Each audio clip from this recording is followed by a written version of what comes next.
So ayan mga kadrama-rama, alam ko pong inaabangan nyo po no, yung next na mangyayari dito sa Born to Shine dahil alam naman po talaga natin ngayon na alam na nga din po talaga ni Dara yung katotohanan nga po talaga about nga po sa pagkatao ni Jenny dahil nga po talaga sa mga panahon na yun ay pinadiin i-test nga po niya itong si Jenny dahil narinig nga po niya doon kay Pere at saka sa kanyang kaibigan na nag-uusap nga po talaga sila about sa pagkatao nga po ni Jenny na si Dio daw yung totoong ama. Para nga po talaga ma-confirm talaga ni Dara ay pinadiin i-test nga po niya itong si Jenny at saka confirm din po talaga na 99.9% po na talagang magkapatid sila ni Megan at kadugo po talaga siya ni Aling Amelia at tatay niya itong si Dio. At itong si Dara naman, siya naman talaga yung unang nakakaalam about sa pagkatao ni Jenny, ay hindi po niya talaga unang sinabi dito kay Megan yung katotohanan dahil ayaw nga po talaga niya itong masaktan.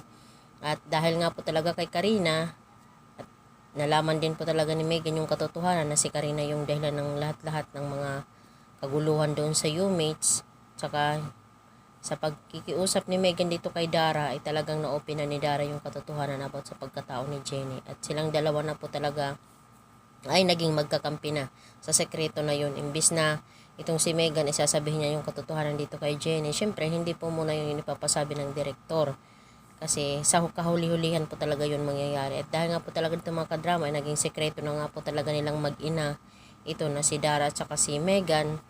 Kaya itong si Aling Amelia ay talagang pinagkaisahan nila. Hindi po talaga nila sinabi yung katotohanan dahil alam po talaga nila na itong si Jenny ay makikihati daw sa kung anong mayroon sila Aling Amelia. At alam naman po natin mga kadrama na ngayon itong si Jenny na naman ay makakatulong na naman dito kay Lola Amelia niya.